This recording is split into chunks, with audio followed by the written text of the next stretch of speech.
निशांत सागर जी दिल्ली से। श्री हरिवंश जी। राधा वल्लभ श्री हरिवंश। महाराज जी, महाराज जी आपके चरणों में कोटि कोटि प्रणाम। गुरुदेव, हमारे पाप भजन में मन नहीं लगने देते, ऐसा सत्संग में श्रवण क्या है, एवं जब तक पाप भस्म नहीं होंगे तब तक भजन होगा ही नहीं। कृपया मार्गदर्शन करें कि कब एवं कैसे पापों का शमन भस्मीभूत हो। इसीलिए पहले नाम जप जिह्वा से किया जाता है बच्चा। राम नाम मणिदीप धरि जीह दे हरि द्वार। इस जीव से, क्योंकि मन लगता नहीं तो हम जीव से नाम जप करें। अहोबत सुपतो गरियान यज्जिभ्यागे वर्तते नाम तुभ्यम। वो चांडाल भी श्रेष्ठ हो जाता है जिसकी जिह्वा पे हे हरि आपका नाम होता है। तो हम पहले जिह्वा से अभ्यास करें, फिर उपांशु में, फिर मानसिक। और जब मानसिक होने लगेगा तो संकल्प विकल्प करने का समय ही नहीं मन को, तो फिर सावई मन कृष्ण पदारविंदयो, फिर मन प्रभु के चरणारविंद में समर्पित हो जाता है, या मन कृष्णमय हो जाता है, कृष्णाकार हो जाता है, भगवदाकार हो जाता है। पर पहले हमें अभ्यास करना पड़ेगा। नाम का एक ऐसा प्रभाव है कि चाहे हमारा भाव बने तो ठीक, ना भाव बने तो ठीक, पवित्र हो या पवित्र हो, कैसी भी दशा में हो, यदि हम प्रभु का नाम जप करते हैं तो वो नाम हमारे हृदय को पावन करता है। नाम संकीर्तनम यस्य सर्व पाप प्रणाशनम। नाम एक महा अमृत चिदानंद घन तत्व है। अगर हम नाम का चिंतन करने लगे, नाम का कीर्तन करने लगे, नाम का जप करने लगे तो हमारे हृदय को पावन कर देगा। नाम उतरता है, जैसे वैखरी में पहले ऐसे बोल रहे राधा राधा राधा, फिर उपांशु में, फिर वो मन में, फिर रोम रोम में उतर जाता है। कई ऐसे संतों का सानिध्य मिला जिनके भाल पर प्रणो, जिनकी त्वचा पर जैसे घमोरियां होती ऐसे प्रणो। हितधाम में एक संत रहते थे, स्वामी शरण जी महाराज। राधा नाम उनके चेहरे पर प्रकट हो गया था। जैसे तिलक लगाओ फिर धो दो, जब बाद में बहुत समय तक अगर अभ्यास, तो एक तिलक जैसा बन जाता है। ऐसे उनके पूरे मस्तक पे राधा नाम स्पष्ट दिखाई देता है। नाम जपते श्री तुकाराम जी जहाँ चरण रख देते भूमि बोलती विट्ठल विट्ठल। उनकी नामदेव जी की जो सेवा में थी, जनाबाई कंडा था प्रेत, उससे निकलता तो विट्ठल विट्ठल। नाम त्वचा तक में अपना प्रभाव दे देता है। पर पहले हम नाम को वाणी के द्वारा निरंतरता बनाएं, अधिक से अधिक जपें, और नाम जापक में सावधानी चाहिए। अगर सावधानी नहीं है तो नाम फिर नहीं चल पाएगा। दूसरों की निंदा करना, गलत आहार करना, गलत लोगों का संग करना, जो भक्ति रहित, जिनकी वासनाओं के खेल में रुचि है, ऐसे लोगों का यदि संग किया जाए तो हमारा फिर नाम जप में रुचि नहीं होगी। नाम जप के लिए हमारा आहार शुद्ध हो, मतलब हमारा खान पान शुद्ध हो, हमारा संग शुद्ध हो, और हमारा चिंतन शुद्ध हो। अगर हम गंदा गंदा अंदर चिंतन करेंगे, यही हमारी साधना में बाधा पहुंचा देता है। सच्चा साधक वही है चित्त वृत्ति का विषयों में ना जाना, चित्त वृत्ति का गंदे आचरणों में ना जाना। पर प्रारंभ में इतनी सामर्थ्य नहीं रहती, पर नाम कीर्तन, नाम जप, शास्त्र स्वाध्याय, सत्संग, ये हमको सामर्थ्य प्रदान कर देंगे। समझ पा रहे हैं आप? हाँ, अच्छे आचरण करो, आपकी नई अवस्था है। बहुत सुंदर भगवान की कृपा है कि आप नाम धाम प्रभु की तरफ बढ़ रहे हैं। तो आप देखो, धाम आए ना, नई अवस्था में तो सांसारिक पार्टियों में जा के चलो, वहाँ मनोरंजन करें, पर आपके ऊपर हरिजू की कृपा है। आप संत समागम धाम आए, नाम जपने का प्रश्न किए, तो मतलब हरिजू की कृपा। तो अब कृपा का अनादर ना हो। कुसंग से चाहे जितना बड़ा सत्संगी हो, भ्रष्ट हो जाएगा। देखो, शौभरी जी बहुत बड़े महात्मा थे, यही हमारे वृंदावन ब्रज की बात है। यमुना में समाधि, मतलब यमुना जल को स्तंभित करके भजन में विघ्न न पड़े, भजन कर रहे थे। सामने देखा मछली क्रीड़ा कर रही थी, मैथुन क्रीड़ा। अब मछली के कौन ऐसे अंग प्रत्यंग है कि देखकर कामासक्त हो जाए, लेकिन उनके अंदर काम जागृत हो गया और इतने विकल हो गए कि 50 राजकुमारियों से ब्याह किया। मानधाता बहुत बड़े चक्रवर्ती सम्राट थे, उनकी 50 पुत्रियों से ब्याह किया। तो देखो, एक दृश्य ने एक महात्मा को कहां जाके गिरा दिया। अगर आप मोबाइल में दृश्य देखोगे वो तो मछली का दृश्य देखे थे। अब मोबाइल आपके पास, मतलब जो गंदा चरित्र चाहो आप, तो अगर ऐसे आचरण होंगे तो फिर नाम जप क्या, मतलब सतमार्ग की वृत्ति ही नहीं रह जाएगी। इसीलिए कहा गया पापवंत कर सहज स्वभाव, भजन मूर्ते भाव न काओ। यदि आप ऐसे दृश्यों से, ऐसे लोगों से बचाव पक्ष रखकर, मिलना तो पड़ेगा, घर में ही हो सकते हैं, रिश्ते नातेदार हो सकते हैं, स्कूल में हो सकते हैं, ऑफिस में हो सकते हैं, बचाव पक्ष हमें जितना उचित है उतना संबंध, नहीं तो अपने भगवत मार्ग को हम बचाएं। हम वो चीजें ना देखें, वो चीजें ना सुने, वो चीजें ना खाएं जो हमारी बुद्धि को भ्रष्ट कर दें। तो फिर कोई भी हो, लौकिक और पारलौकिक दोनों उन्नतियों में वो आगे बढ़ जाएगा। क्योंकि जो सत मार्ग में चलता है, तो जैसे बिना बुलाए नदियां समुद्र में अपने आप जा रही हैं, ऐसे धर्मात्मा पुरुष सत मार्ग में भजनानंदी के पास लोक परलोक की सारी सिद्धियां और वैभव अपने आप आने लगते हैं। इसलिए अच्छे से चलो, भाग्यशाली हो। भाग्यशाली का मतलब है सतमार्ग में चलने की भावना। आप अच्छे से चलो। शिवम पांडे जी। राधा वल्लभ श्री राधा वल्लभ श्री हरिवंश महाराज जी। गुरुदेव, अगर किसी को भगवत प्राप्ति हो जाती है तो क्या भगवान संसार में उसे कोई कार्य करने को देते हैं? सब वैसे ही कार्य होता है, कार्य में कोई अंतर नहीं होता है। कोई भी, जितने भी महापुरुष हुए हैं, व्यवहार में त्रुटि नहीं होती भक्तों के द्वारा। वैसे ही वो माता को माता मान करके व्यवहार करेगा, पिता को पिता मान के व्यवहार करेगा, पत्नी को पत्नी जैसा व्यवहार करेगा, पुत्र के साथ पुत्र जैसा व्यवहार करेगा, पर उसका राग कहीं नहीं है। जैसे गोपीजन, इनसे बड़ा तो कोई भक्त हुआ नहीं। जो यथा ब्रज गोपिका नाम, देवर्षि नारद जी कहते हैं, उनके पति भी थे, पुत्र भी थे, घर के सारे कार्य करती थी, लेकिन मुरारी पादार्पित चित्तवृत्ति, एक एक वृत्ति सच्चिदानंद प्रभु श्री कृष्ण में लगी थी। वो जिधर देखती उनको अपना श्याम सुंदर नजर आता था। ऐसी स्थिति तो बड़े महापुरुषों की होती है। लेकिन कार्य क्या थे? गृह को लीपना, धान कूटना, बच्चों का पालन पोषण, पति की सेवा, गौ सेवा, पूरे घर के कार्य करते थे। और उनको प्रणाम, उद्धव जैसे ज्ञानी, श्री सुखदेव जी जैसे परमहंस उनकी लीला का गायन कर रहे हैं। अलग अलग स्थितियां हैं, अलग अलग कोटि है। किस उपासना से चला है तो उसकी स्थिति में क्या स्वरूप आएगा, अलग अलग है। अब जैसे भक्ति मार्ग से चला तो जितना बड़ा चाहे हो जाए वो दैन्य रहेगा। अब ज्ञान मार्ग से चला तो अपने सिवा कोई है नहीं, किसको प्रणाम करे, किसको नमस्कार करे, किससे करुणा करे, किससे मैत्री करे, अपने सिवा कोई है ही नहीं। अब दोनों अपनी अपनी जगह ठीक है। वो अपने इष्टाकार वृत्ति से ऐसे ऐसे कर रहा है, और वो अपने अभेद भक्ति से अपने स्वरूप में स्थित है। उसको कोई द्वैत नजर ही नहीं आ रहा, तो किसको प्रणाम करे, किसका आदर करे, किसका जप करे, किसका चिंतन करे? सारे चिंतनों से शून्य होकर अपने स्वरूप। अब एक दूसरे का विरोधाभास हो जाएगा अगर ज्ञान नहीं है वास्तविक। कैसे यार, मैं प्रणाम नहीं, नमस्कार नहीं, अब ये कह रहे हैं कि कोई नाम कीर्तन नहीं करना, कोई ऐसा नहीं। अब वो उसकी एक मार्ग पद्धति उसमें गया है। अब वो एक मार्ग पद्धति में गया, निज प्रभु में देखे जगत कैसन करें विरोध, सब मेरे प्रभु, वो दैन्यता से। और वो अहम ग्रह उपासना अपने स्वरूप में स्थित है, वो भी सत्य मार्ग है, सत्य स्थिति है। क्या प्रश्न है तुम्हारा? कि मतलब जो भगवत प्राप्त हो जाते हैं संसार में, प्रभु उनको कोई कार्य देते हैं करने को? अरे वो स्वयं प्रभु हो जाते हैं। जानत तुम्हें तुम्हें हो जाए, कोई दूसरा थोड़ी है। चाहे ऐसे घूम के आओ, चाहे ऐसे घूम के आओ, जिसको भगवत प्राप्ति हो जाती है ना, तो गोस्वामी तुलसीदास जी ने कहा है, सोई जाने जेहु देहु जनाई, और जानत तुम्हें तुम्हें हो जाए। एक चौपाई बहुत सुंदर कही, मम दर्शन फल परम अनुपा, जीव पाव निज सहज स्वरूप। वो भगवत स्वरूप ही है, अंतर नहीं है। अंतर मिटाने के लिए मानी संख्या से सवाल हल किया जा रहा है। माना गुरुदेव भगवान, माना प्रभु, और जब मान्यता के बाद पूरा सवाल हल होगा, तो जिसकी खोज कर रहे थे वो कोई और ले। ये थोड़ा ऊंची बात है, मतलब इसीलिए उसको भेद करके वर्णन किया जाता है कि कोई विरला ही उस स्थिति को समझ पाता है।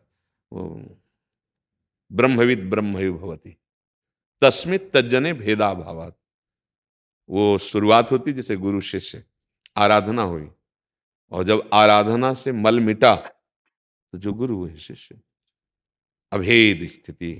तो ऐसे ही जैसे हम भक्ति में कहते हैं, ब्रह्म नहीं, माया नहीं, नहीं जीव नहीं काल, अपनी हूँ सुधि ना रही, एक रहे नंदलाल। आ गया एक में, चाहे इष्टाकार वृत्ति करे, चाहे आत्मस्वरूप में।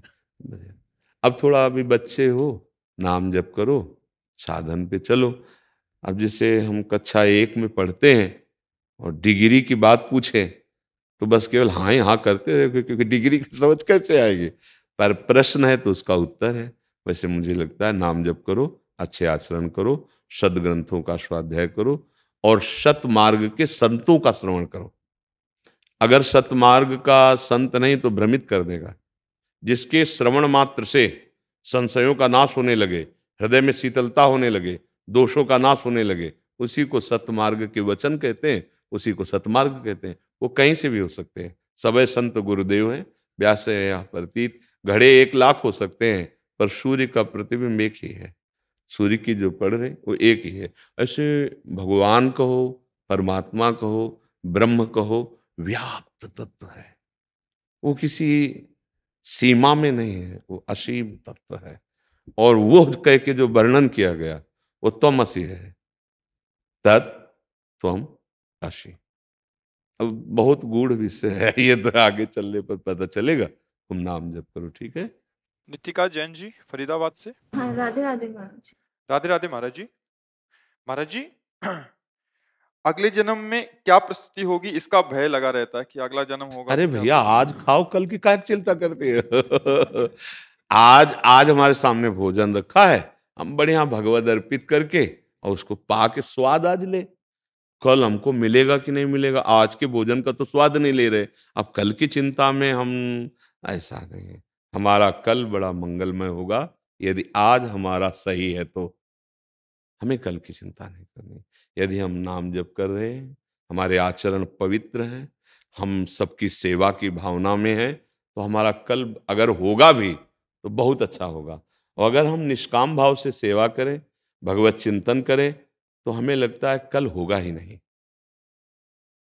ये कल अज्ञान है, अविद्या है कि हमारा जन्म होगा। ना हमारा कभी जन्म हुआ था, ना जन्म है, ना होगा। हमारी मान्यता ही हमको बार बार भटकाती चली जा रही है। अब चूंकि अध्यात्म में प्रश्न करोगी तो उसका उत्तर अध्यात्म में मिलेगा, व्यवहार का हमें ज्यादा ज्ञान है नहीं। हमारा कल होता है हमारी मान्यता से। जैसे हमारे गंदे आचरण हैं, हमारी किसी भी शरीर में आसक्ति हो जाए तो हमारा अगला जन्म निश्चित हो गया। बहुत सावधानी से साधना कर रहे थे गंडकी नदी के किनारे भरत जी महाराज, और हिरन में ममता हो गई, भगवत भाव नहीं हुआ, आत्मस्वरूप का चिंतन छूट गया, भगवत चिंतन छूट गया। तो अगला जन्म ऐसे महापुरुष को हिरन का ही हुआ। बताओ, हम निर्माण करते हैं अगला, आपको डर क्यों लगना चाहिए? निर्माण मत कीजिए, वर्तमान में संभाल करके कर्म कीजिए, क्योंकि कर्म बंधन कारक होते हैं। ज्ञानी गुणानुगुण वर्तनते, गुणों से हो रहा है, वो कर्म बंधन में बनता नहीं। भक्त सारे कर्मों को भगवान को समर्पित कर देता है, तो वो कर्म बंधन मुक्त हो जाता है। कर्ता भाव हटना ही है खेल। तो एक समर्पण से कर्ता भाव हटा देता है और एक ज्ञान के द्वारा हटा देता है कि प्रकृति के तीनों शरीर है, इनमें जो कुछ क्रिया हो रही प्रकृति के द्वारा हो रही। अपने को अकर्ता जो था है रहेगा उसी का अनुभव कर लेता है। अपने लोग उस कोटि से ज्ञान नहीं धारण कर पा रहे, तो जो कुछ है तो दियम वस्तु गोविंदम तुभ्यमेव समर्पय। हमारे हर कर्म भगवान को समर्पित हो, पर ध्यान रहना चाहिए पाप कर्म नहीं होते हैं समर्पण, अशुभ कर्म नहीं समर्पित किए जाते कि आप गंदे या कर्म करो और कहो कृष्णार्पणम मस्तु, ऐसा सिद्धांत नहीं। फिर आप जो कुपथ्य सेवन करे और सोचे औषधि रोग रहित कर दे, तो रोग में और पीड़ा पैदा कर देगा कुपथ्य। तो असत चिंतन असत क्रियाओं छोड़ दो और सत चिंतन होने लगे तो कल जन्म क्यों होगा भाई? हमारे जन्म का कारण जानते हो? पूर्व संचित कर्म है, क्रियमाण है हमारा जो वर्तमान का कर्म। अगर हम निष्काम कर्म करें, भगवत चिंतन करें, तो ये कर्म संचित को भस्म कर देगा, क्योंकि ज्ञान प्रकट हो जाएगा, विवेक जागृत हो जाएगा और क्रियमाण निष्फल हो जाएगा। प्रारब्ध को भोग लिया, मुक्त हो गए, हमारा जन्म ही काहे को होगा? अब जन्म का बीज बोगे तो जन्म होगा। अब चाहते हम मोक्ष सुख है या परमानंद चाहते हैं, लेकिन आचरण हमारे कैसे हैं किसी से बताने की जरूरत नहीं। आप फाइनल में देखो, आपने अपनी खेती में क्या बोया है, तो फसल आपको काटनी पड़ेगी। अब अपने लोग करते हैं मनमानी आचरण और हम चाहते हैं परमानंद। तो मनमानी आचरण करते समय आप देहात्म भाव से युक्त होकर कर्ता भोक्ता रहे, तो अब आपको ना चाहने पर भी विपत्ति दुख बंधन प्राप्त होगा ही, ये सिद्धांत है। तो डरो मत, अभी तो जीवन है। अगर ये हो कि हम कुछ नहीं कर सकते तो डरने की बात आती। सत्संग सुनिए, नाम जप कीजिए और आचरणों पर ध्यान दीजिए। सारा खेल आचरणों का है। हमारे जब आचरण दूषित हो जाते हैं तो हम चाहे जितना ज्ञान बघारें, दुर्गति पक्की है। क्योंकि आचरण दूषित होते हैं सुसुख वासना से, और सुसुख वासना होती है देहात्म भाव से, और देहाभिमानी जो करता है तो अवश्य में भोक्तव्यम कृतम कर्म शुभाशुभम। शायद हमारी बात समझ में आ रही हो। महाराज जी, हमारे जो पूर्व जन्म के बहुत सारे जन्मों के कर्म हैं, वो अगर भस्म हो जाएंगे। हाँ, नाम जप से, निष्काम कर्म से। अच्छा, ऐसा ना तुम्हारी समझ में आवे तो भगवान का आश्रय ले लो, श्री कृष्ण चंद्र जी का। वो कह रहे सर्वधर्मान परित्यज्य मामेकम शरणम ब्रज। तो अहम त्वाम सर्व, सर्व माने संचित भी क्रियमाण भी, सबका ठेका ले रहे। अहम त्वाम सर्व पापेभ्यो मोक्षयिष्यामि मां शुचः। मैं तुम्हें बिल्कुल निष्पाप कर दूंगा, भगवान कह रहे हैं। भगवान जगत गुरु हैं, आश्रय ले लो। वाणी से नाम जप करो, कीर्तन करो, लीला गायन करो, और जो कर्तव्य कर्म है, जैसे गृहस्थी में हम किसी के भाई हैं, हम किसी के पिता हैं, हम किसी के पुत्र हैं, हम किसी के मित्र हैं, ऐसे हम किसी की पत्नी हैं, किसी की बहन है और किसी की बहू हैं। इस तरह के जो हमें कर्तव्य धर्मयुक्त मिले, उनका अच्छे से आचरण करो। सामने वाला हमारे प्रति क्या बर्ताव करता है, उसका क्या कर्तव्य है, ये देखने पर हमें गुस्सा आएगा और हम अपने कर्तव्य से गिर जाएंगे। हमें सिर्फ अपना कर्तव्य देखना है, क्योंकि हमें अगला जन्म नहीं होना। इसलिए हमें अपने कर्तव्य का पालन करते हुए और वो कर्तव्य कर्म श्री कृष्ण को अर्पित करते हुए, नाम जप करते हुए, दृढ़ आश्रय भगवान का कि बस एकमात्र आप ही हमारा कल्याण कर सकते हैं। विश्वास करो, अगला जन्म नहीं होगा अगर ऐसे चलोगे तो। पर ऐसा चलना एक बहुत अच्छे उपासक साधक का हो सकता है। अगर आप चाहें तो आप अच्छे उपासक साधक बन सकते हैं। उसका मतलब कोई भेष बदलने से नहीं, गृहस्थी में रहते हैं। फिर उदाहरण देते हैं, गोपी जनों से बढ़कर कोई परमहंस नहीं, लेकिन वो गृहस्थ में थी, उनका परिवार था। बस यही बात है। भाई जी से हनुमान प्रसाद पोद्दार जी जिस चरम अवस्था को प्राप्त थे, वो गृहस्थ थे, धोती कुर्ता चश्मा, और राधा बाबा संन्यास लिए हुए थे और सदैव उनका संग करके उनके आश्रित उस महारस को प्राप्त किए। हमें लगता है गृहस्थ और विरक्त हमारे दो मार्ग हैं, लेकिन अगर हम सही ढंग से अपने अपने मार्ग में चले तो जो हमें आनंद मिलेगा, जो तत्व मिलेगा, जो हमें फल मिलेगा, वो दोनों का एक ही होगा। उसे चाहे भगवान कहो, परमात्मा कहो, ब्रह्म कहो, नारायण हरि, जो भावे, वो अनंत महिमाशाली है। समझ पा रहे आप? वैदेही जी राजस्थान से। राधे राधे महाराज। राधे राधे महाराज जी। महाराज जी, मैं पिछले कुछ महीनों से माला कर रही हूँ, पर शुरुआत में जो उसमें मेरे भाव आते थे अब वो नहीं आ पाते। वो अब जैसे बस मेरे और दैनिक नियमों जैसा ही बन रहा है, केवल दैनिक दिनचर्या जैसी लग रही है। प्रारंभ में किसी भी साधक को जब भजन के मार्ग में प्रभु घसीटते हैं तो अपनी तरफ से उसे आकर्षण देते हैं। वृंदावन की बात सुनकर, भगवत चर्चा सुनकर, नाम महिमा सुनकर एक आकर्षण होता है हमारे हृदय में। बिना साधन के एक आनंद, एक ऐसी पुलकन होती है कि हम नाम जप में लग जाते हैं, हम भगवत मार्ग में लग जाते हैं, हम व्यसन छोड़ देते हैं। ये कृपा से होता है। फिर साधक जब उस पर चलता है तो उसे छोड़ा जाता है। अब अपने पैरों के बल खड़े हो। जैसे प्रारंभ में माँ अंगुली पकड़ के चलाती, फिर ऐसे रखने लगती, चलो चलो। फिर जब देख लेती अब इसके पैर पुष्ट हो गए, तब वो आराम, हाँ चलो हम देख रहे हैं। ऐसे ही प्रारंभ में हमें भजन में जो सुख मिलता है, कि पहले जो आनंद आता था अब नहीं आता। पहले जब वृंदावन आते थे तो ऐसे, वो कृपा से होता है। अब आपको चलना होगा। आपको सुख मिले या न सुख मिले, जो नाम जप कर रहे हो वो कभी व्यर्थ नहीं जाएगा, वो अविनाशी है। अब वो आपके पापों को नष्ट कर रहा है, अनर्थ को नष्ट कर रहा है। वो सत्य है, वो अविनाशी है, वो चिदानंद है। हम जिसे राधा राधा राधा जप रहे हैं, अब मन भाग रहा है, मन विषय चिंतन कर रहा है, मन गंदे संकल्प कर रहा है। हमें बिल्कुल नहीं डरना। क्यों? क्योंकि नाम जप उसे खाली कर रहा है, उसकी गंदगी हटा रहा है। अब जब तक ये गंदगी नहीं हटेगी तब तक आनंद नहीं मिलेगा। और जहां ये हटा तो राधा नाम सुधा रसम रसी तुम जिह्वास्तु में विह्वला, हृदय विकल हो जाएगा और अश्रु चलने लगेंगे, रोमांच होने लगेगा। फिर उसी नाम में नामी का रूप झलकने लगेगा जो प्रभु का स्वरूप है। बस हो गया, आप किसी को सिखाने की जरूरत नहीं, वो भाग पड़ेगा। जहां स्वाद मिला भाग पड़ा। अभी हमें स्वाद नहीं मिल रहा।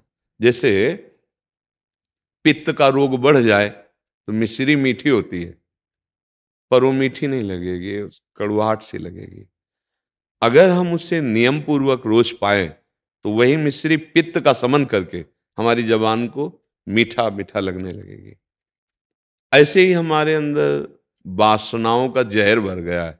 काम, क्रोध, लोभ, मोह, मद, मत्सर, न जाने कितने गंदे आचरण किए हैं इस जन्म में या और जन्म में।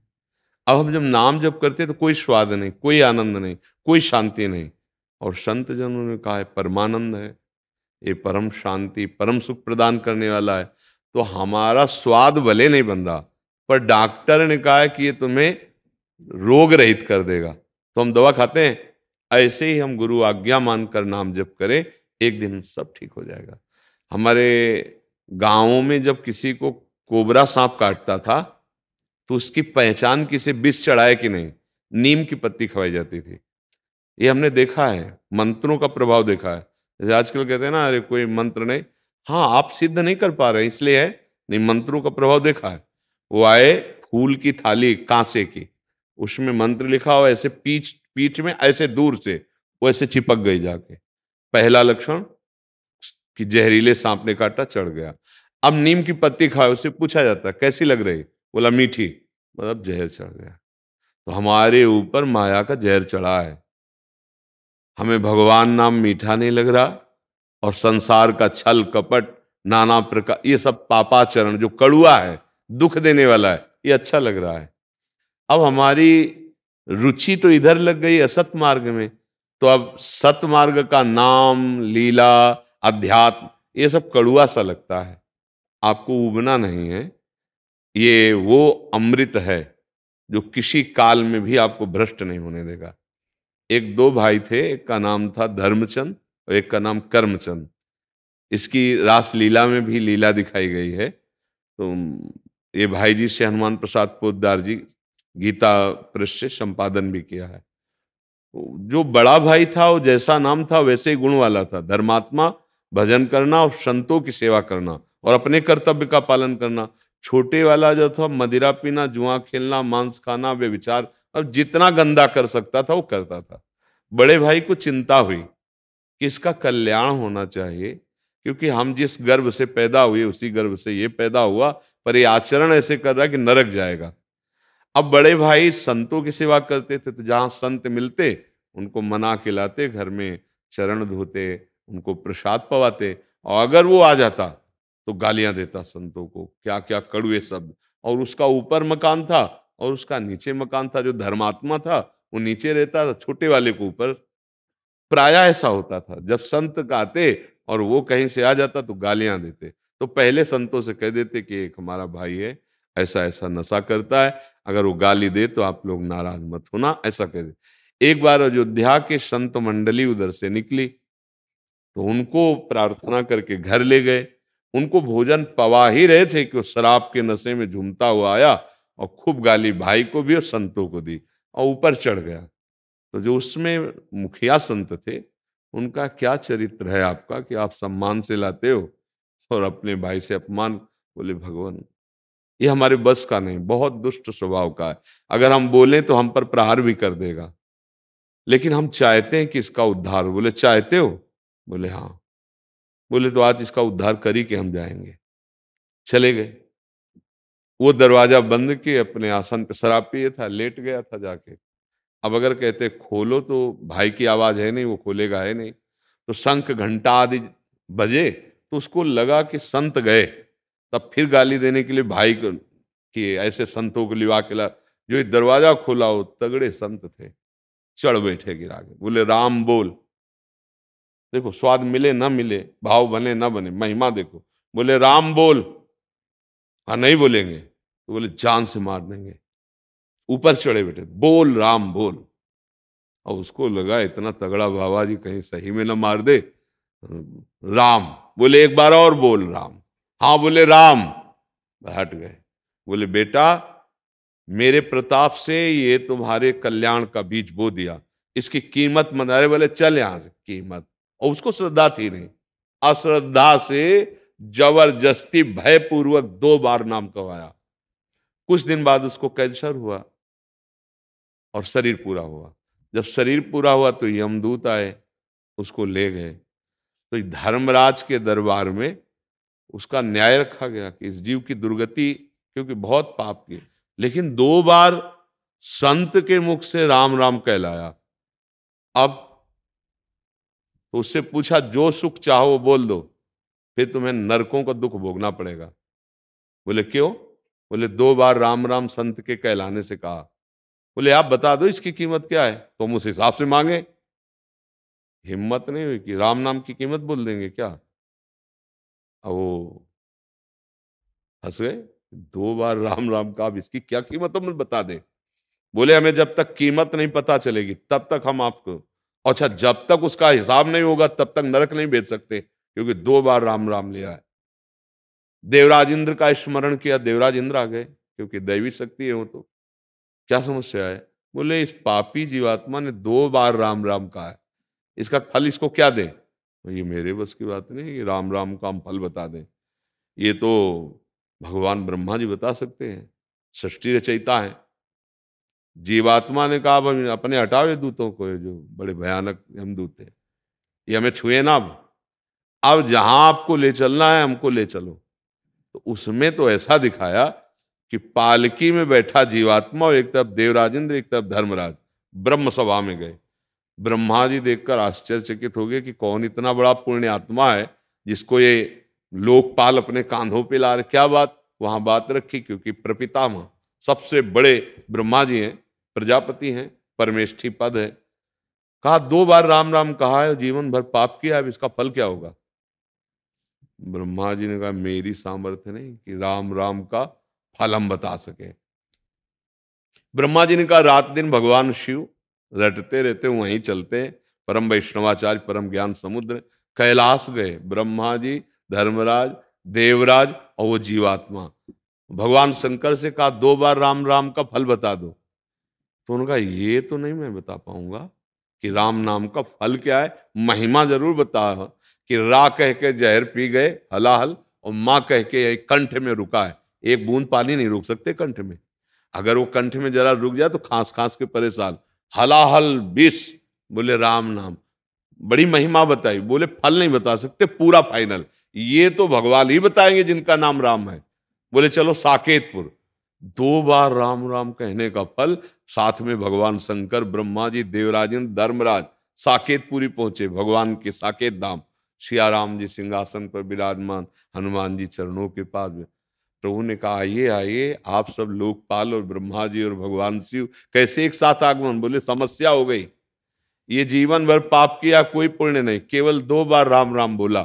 बोले प्रभु इसका फल क्या होगा। भगवान ने कहा बुलाओ इस जीवात्मा को, और गोद में बैठा लिया और दुलार किया। कहा महिमा तो बता सकता हूं लेकिन पूरा फल मैं भी नहीं बता सकता। कहूं कहां लगी नाम बड़ाई, और राम न सके नाम गुन गाई। स्वयं भगवान नाम की पूर्ण महिमा नहीं वर्णन कर सकते। ये अब आप सोचो 2 बार तो नाम लेने का ये फल हुआ कि इतनी ऊंचाई पे चढ़ गया। तो आप अगर राधा राधा कृष्ण कृष्ण राम राम हरि हरि बोलते हैं तो यमराज के रजिस्टर में भारी पड़ जाएगा ये। तो ऐसे नाम को हम अधिक से अधिक कमा लें, हर श्वास में कमा लें, हमारा भाव बने चाहे न बने। देखो जब हम रुपया कमाने का लक्ष्य रखते हैं, नाम सम्मान देखते हैं, न धूप छां देखते हैं, न थकान देखते हैं। एक बार हित धाम में थे तो लेबर लोग जो काम करते हैं ना, ऐसी धूप के निकलना मुश्किल, और उसमें वो काम कर रहे थे। उनका वो जो होता है क्या कहते, ठेकेदार, वो आया उनको गाली दे रहा था, गंदी गंदी गाली, ऐसा ऐसा। ये हम दोनों दृश्य देख रहे थे, उनका पसीना चूना, मेहनत करना, वो गाली देना। जब वो चला गया तो हम कहा तुम लोग कुछ बोले नहीं। अरे बोले महाराज बोल देंगे तो शाम के 500 रुपया मिलता है वो भी नहीं देगा, 500 रुपया मिलेगा रोटी दाल घर परिवार पाएगा। तो हमें लगा कि पेट पोषण के लिए इसमें इतनी सामर्थ्य आ गई है कि धूप सह रहा है, गाली सह रहा है, अपमान सह रहा है, और हम भगवत प्राप्ति करना चाहते हैं। और हम धूप नहीं सह सकते, हम गाली नहीं सह सकते, अपमान। इसका मतलब हमारे अंदर सही चाह नहीं है। सही चाह हो तो भारी से भारी अपमान हम हंस के सह लेंगे, क्योंकि हमें भगवत प्राप्ति करनी है। अगर हम नाम जप करें, हमें स्वाद नहीं आ रहा, तो इतना तो पता है कि सत्य है, इतना तो पता है भगवान का नाम है, इतना तो पता है कि हमारा मंगल करेगा। अब स्वाद आवे चाहे ना आवे, हमें करना है। जैसे वो लेबर शाम के पैसा मिलेगा इस लालसा से गाली सह जाता है, धूप सह जाता है, रूखा सूखा खा के इतनी मेहनत करता है, तो हमारी शाम मंगलमयी होगी, हमारे जीवन की शाम निश्चित मंगलमयी होगी, क्योंकि परम धन हमारे पास नाम है। इसलिए अभी ये मत देखो कि स्वाद आ रहा है कि नहीं आ रहा, भाव बन रहा है कि नहीं बन रहा, अभी तो केवल पाते जाओ, नाम रूपी धन एकत्रित करते जाओ, फिर आप देख लेना स्वाद क्या। मीरा जी नाच नाच के कह रही, पायो जी पायो मैंने राम रतन धन पायो, वस्तु अमोलक दी मेरे सतगुरु, निस दिन बढ़त सवायो। तो हमारा हृदय आनंद में भर जाएगा। आप विश्वास करो, नाम कभी व्यर्थ नहीं हो सकता, अविनाशी है, तुम्हारा परम मंगल करेगा, परम सुख प्रदान करेगा। पर धैर्य रखो, नाम जपना शुरू करोगे तो हो सकता है दुख आ जाए, क्योंकि वो क्रम चल रहा है, रात दिन जैसे ऐसे दुख सुख का क्रम। वो तुम्हारे भजन का कोई परिणाम नहीं, ये पुण्यों का प्रभाव और पाप का प्रभाव चल रहा। राधा नाम का जब फल आएगा तो दुख सुख दोनों से परे परमानंद प्रदान करने वाला, जीवन मुक्त आनंद प्रदान करने वाला है। समझ पा रहे? संजय शर्मा जी वृंदावन से। श्री हरिवंश गुरुदेव। गुरुदेव भगवान, मैं बस इतना जानना चाहता हूँ कि आप हम सबसे इतना प्यार क्यों करते हैं? हमारे कल्याण के लिए आप सर्दी गर्मी बरसात और फिर अपनी सारी तकलीफें प्रभाव। बस आप हमारे आराध्य देव हैं। हम जिसको खोजने निकले थे कि एकांत से कहीं वो मिलेगा, वो आप सब में मिला। उसका प्यार, उसका स्वरूप हमें इन्हीं में दिखाई दिया। इसीलिए हम आप सबको प्यार करते हैं कि आप सब नहीं हैं, हम जिसके लिए निकले थे वही सब इन मंदिरों में बैठा है, इसलिए प्यार करते हैं। व्यवहार में हम आपको डांट सकते हैं, व्यवहार में हम आपको कड़वा बोल सकते हैं, लेकिन हृदय से आप हमारे आराध्य देव हैं। सब ये मंदिर है, इनमें मेरे प्रभु बैठे हुए हैं, इसीलिए चाहे जैसी परिस्थिति हो। अब हम जब 1 बजे शौच स्नान के लिए जाते हैं ना, उस समय जय घोष सुनाई देती है, राधा रानी की जय, राधा रानी। हृदय में वही हमें बल प्रदान कर, चलो शीघ्र तैयार होकर के चलो सबके दर्शन करने। वहां से लेके यहाँ फिर सत्संग में आते हैं। सत्संग में जब देखा इतने लोग बैठे, वो हमें बल देते हैं। हम बोलते हैं देखो लगे हैं, हमारी सामर्थ्य नहीं है, हमारे प्रभु इन सब रूपों में बैठकर हमसे बुलवा रहे हैं, हमें बल दे रहे हैं। इसलिए हम अपने प्रभु को देखकर प्यार कर रहे हैं, मेरे प्रभु हैं। आप सेवा दीजिए से आप शिष्य भाव से प्रश्न करेंगे तो गुरु भाव होने के कारण हम आपको डांट सकते हैं कि आप गलत हैं, आपको ऐसा देखो, आप उद्दंडता नहीं, आपको ऐसे चलना पड़ेगा। तो आप कहोगे कि फिर भगवत भाव कैसा?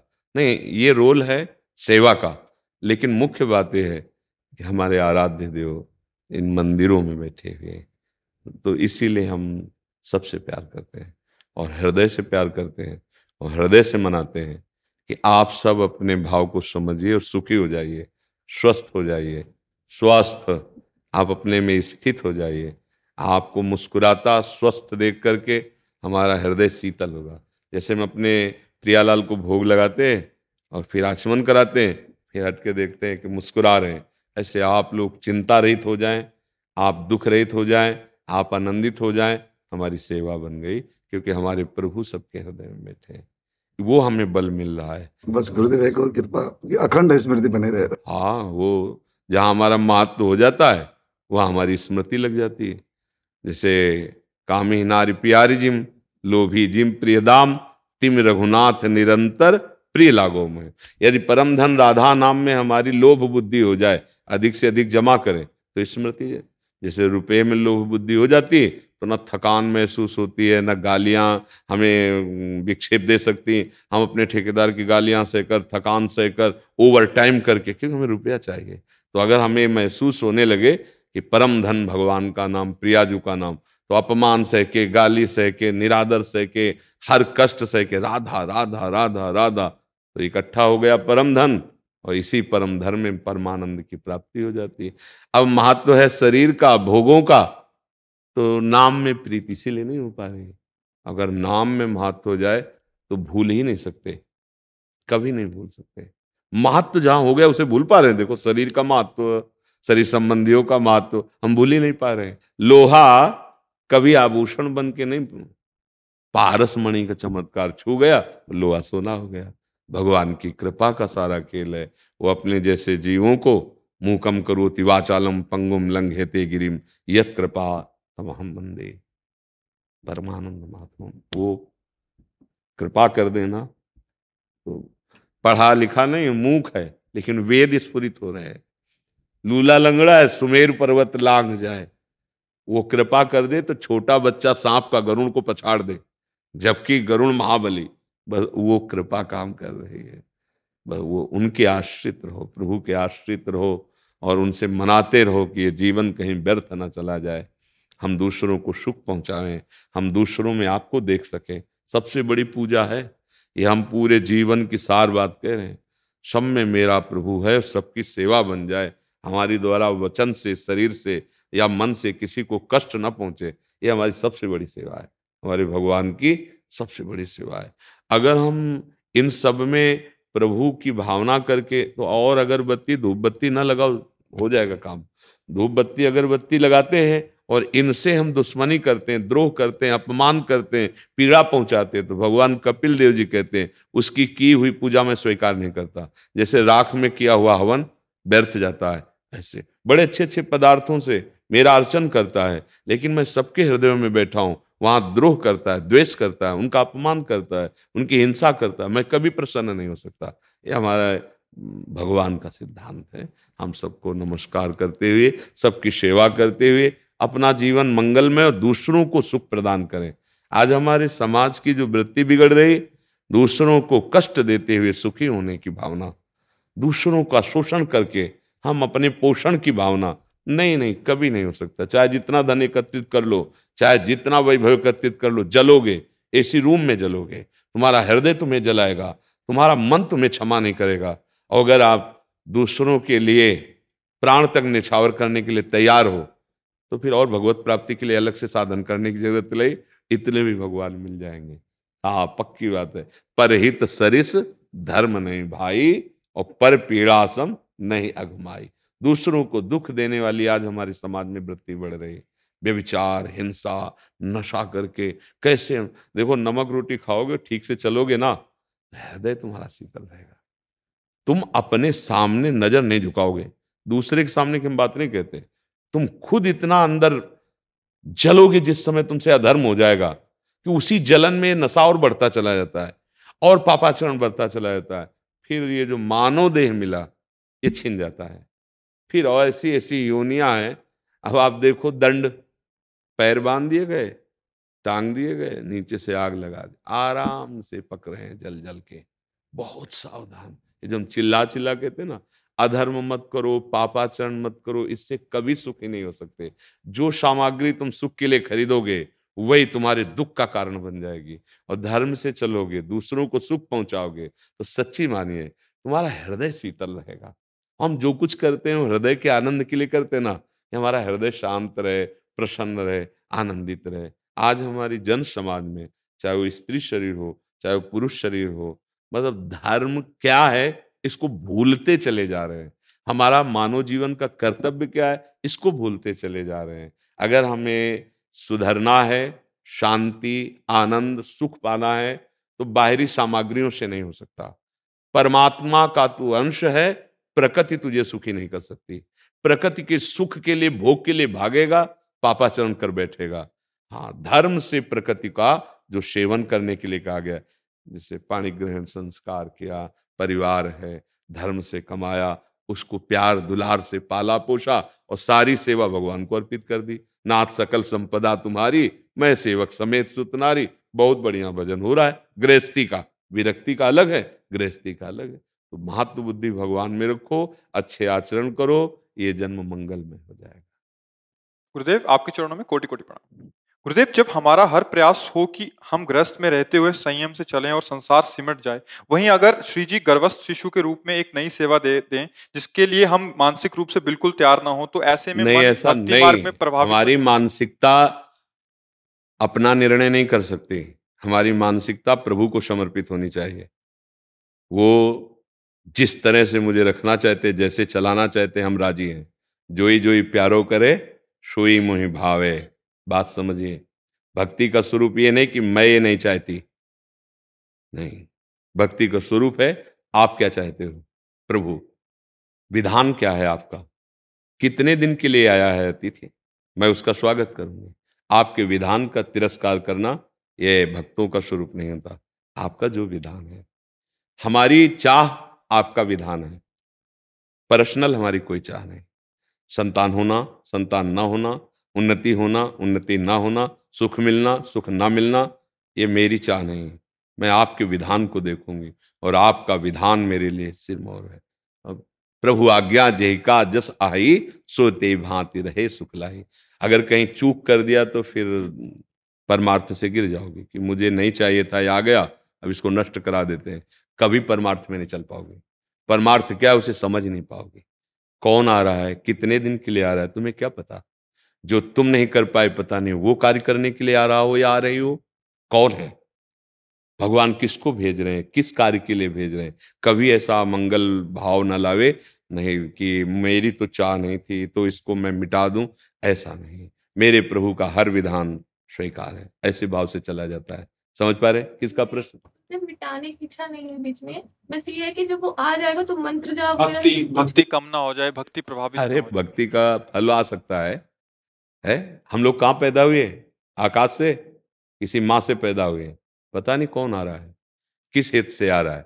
ऐसे नहीं सोचते कि हमारी भक्ति में कोई फर्क डाल दे। नहीं, तुम एक पुत्र के लिए कह रहे हो, आप कौन है, हमारे ही तो हैं। हम क्यों आपसे बात कर रहे हैं, हमारे ही तो है ना। तो तुम्हारे तो परिवार में 2-4 लोग हैं, हमारे परिवार में लाखों अरबों लोग हैं।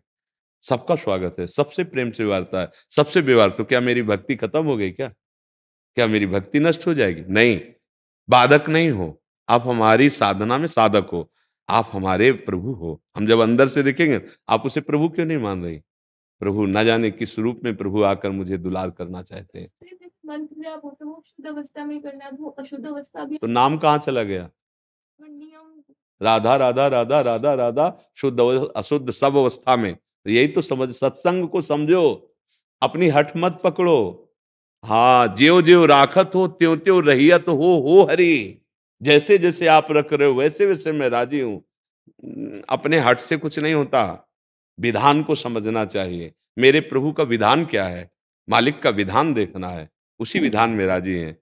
हम कह रहे हैं कि जैसे आप ठाकुर जी लिए हो गोपाल जी को, तो अपना प्यारा मान के लिए हो ना। अगर आप अपने पुत्र को गोपाल जी मान लो, तो ये गोपाल जी और उस गोपाल जी में कोई अंतर नहीं। उनका शौच फेंकना, उनको नहला धुलाना, उनको खवाना पिलाना, और ये देखना कि प्रभु मेरे बालक के रूप में आए। बाल भाव ही तो इनमें किया जाएगा ना, मेरे लाला, मेरे गोपाल जी। तो वो लाला, वो उसके अंदर गोविंद नहीं है क्या, उसके अंदर गोपाल जी नहीं क्या। मान लीजिए मेरे प्रभु आ रहे, मुझे सेवा देने के लिए आ रहे, बस। अब अगर उससे नकारात्मक भाव से लोग मेरा मंत्र रुक जाएगा, मेरा ये रुक जाएगा, तो अभी समझ नहीं पा रहे हो। मंत्र का फल क्या है, प्रभु की राजी में राजी मिला देना। हाँ, अगर वास्तविक कोई गुलजार होता है तो दाना खाक में मिलकर गुले गुलजार होता है। मिटा दे अपनी हस्ती को, हाँ, अपना अस्तित्व मिटा दे। जैसे प्रभु रखे, जैसे चलावे, वो उनके लिए है। अब मैं देखूंगा प्रभु मुझे कैसे चला रहे हैं। बस सच्ची भक्ति का स्वरूप यही है। हर स्थिति में राधा राधा राधा, इसमें कोई अपवित्रता और पवित्रता का भेद नहीं है। हाँ, मंत्र आदि में है, तो जय दिन हम अपवित्र हैं, राधा राधा राधा राधा, ये परा विद्या है। हमें क्या फर्क पड़ता है, कभी मंत्र जप रहे, कभी नाम जप कर रहे हो। जब कुछ नहीं हो रहा तो भरोसे में आपके। अरे मस्ती का मार्ग है ये, विचलित होने का मार्ग रे। व्यास भरोसे कुंवर के सोवत पांव पसार, मेरी लाडली मेरी महारानी, जैसे रखो वैसे रहो। कभी डिस्टर्ब मत होइएगा, इस विषय को लेकर आनंदित रहेगा। समझ पा रहे हैं आप। हाँ, पता नहीं प्रभु किस रूप में क्या सेवा लेने के लिए पधार रहे, कितने दिन के लिए पधार रहे, हम क्यों टेंशन ले। क्या होगा क्या नहीं होगा ये उनका विधान है। हाँ, हमें जो विधान दिया जाएगा हम उस पर संतुष्ट रहेंगे, हम प्रश्नवाचक चिन्ह नहीं लगाएंगे। यही हमारी प्रभु की भक्ति है कि हर प्रभु के विधान में प्रश्नवाचक चिन्ह लगाना बंद कर दीजिए, राजी होना सीख जाइए। बस आप महात्मा बन जाए, अर्थात आपकी स्थिति ऊंची स्थिति हो जाएगी, जो दुख सुख लाभ हानि कोई द्वंद्व आपको परास्त नहीं कर पाएगा। जी। राधा राधा राधा राधा राधा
राधा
राधा राधा राधा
राधा